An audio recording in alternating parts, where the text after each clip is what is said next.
zombi ăștia. Uite cât sunt aici pe garnizonă. De ce? Help! Ce caută ăștia aici, bă?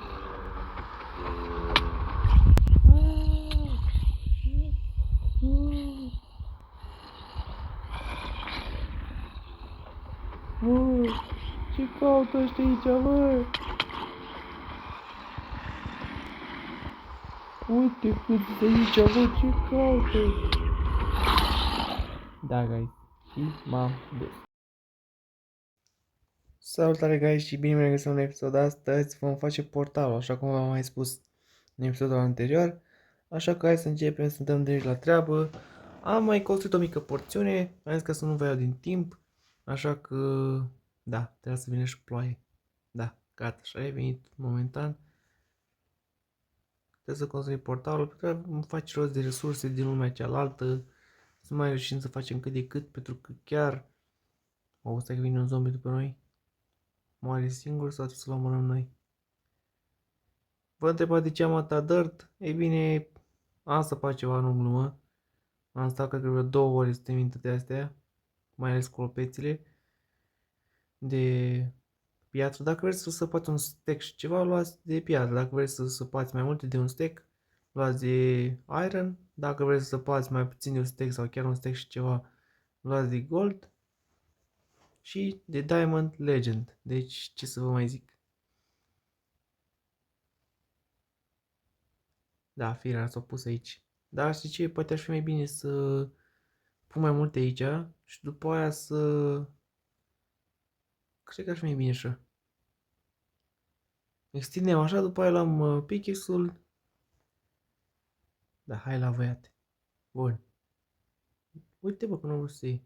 Mă scuzați dacă apar mesaje, nu e din cauza mea, efectiv am un grup care tot scrie și...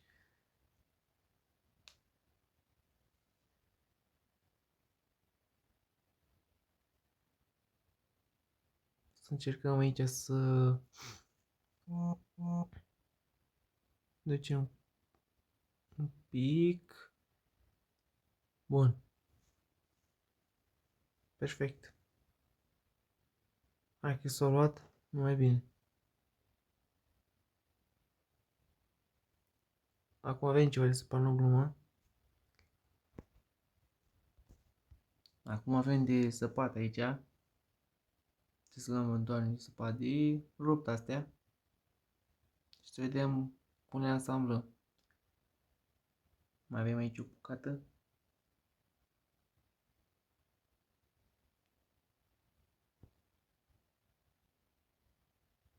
Bun. Acum punem niște dirt aici să putem sări. Bun. Mai avem o bucată în jos.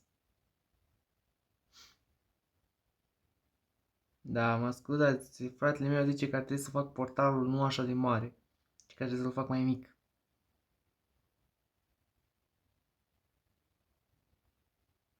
Avem 4 bucăți, cred că o să ne ajungă. 2 aici, 2 acolo.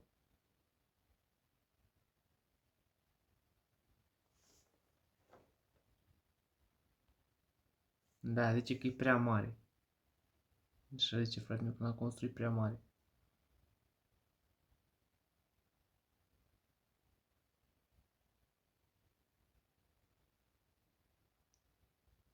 Oare acum e perfect? Eu nu cred că va ieși unul mic. Da, uite cum o să iasă. Dacă nu merge, chiar că nebunesc. Deci am mai făcut aici rozea asta care era căzută. Na, hai să încercăm așa. Facem rost de un flint de stil și hai să încercăm dacă, să văd dacă am acolo la garnizoană. Da, și să vedem dacă avem.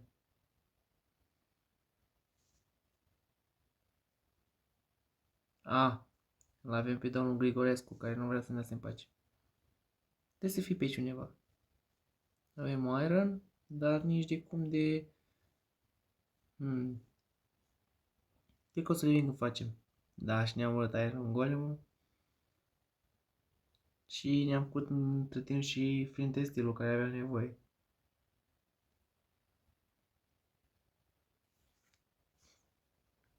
Acum să mergem să vedem dacă merge.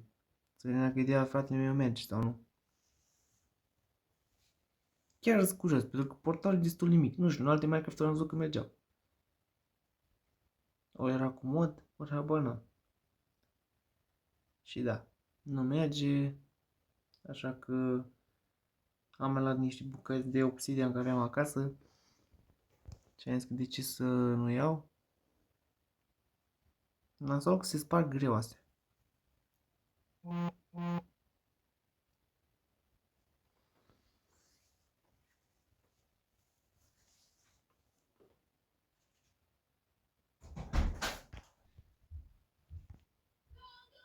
Bun, am mai reușit să mai luăm aici niște bucăți, da, am ceva cu dirt-ul.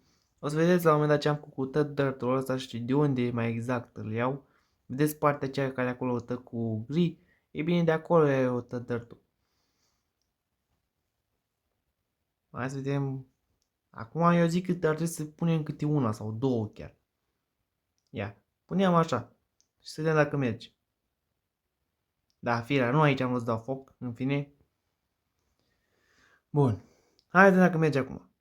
Bun, și iată că merge. Iată că merge. Hai să intrăm în el, să vedem ce e pe acolo și să vedem dacă putem face rost de resurse. Și... Bun, hai că acum până ne bagă, oricum durează ceva.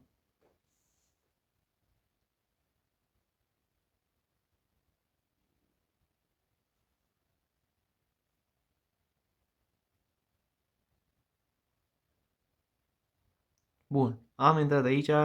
Hai să vedem dacă putem face. Ce putem face pe aici rost. Mamă.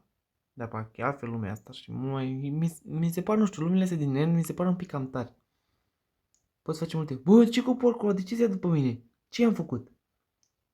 Bă, se iau 3? Păi de capă, fugi! Fugi! Foale, uite, mai sunt porci aici. Ăla cu săgeată, dă-i. Dai așa să dau. Bă, nu știu unde să uite, bă, ce pămpălău, bă. Ați văzut? Nu știau unde să tragă omul meu. Omul meu nu știa unde să tragă. Ăla fugi. Bă, ce tare. Bun, hai că suntem. Iar vine cu un porc după noi. Fugi, bă, fugi. Hai, cred că să ne-am pierdut, nu? Cam așa cred. Bun, hai să mergem pe aici să luăm... să ne facem rost de resurse. Uite că avem aici și o bucată de gold. Firar, cum? What? Bă... Da, guys, și cam asta a fost tot episodul. O să revenim cu partea aceea în care să fim mai bine echipați. Să avem nevoie să facem multe trade-uri cu villagerii și să ne mai construim garnizoane. Asta a fost tot. Noi vedem data viitoare la un episod și pa, pa!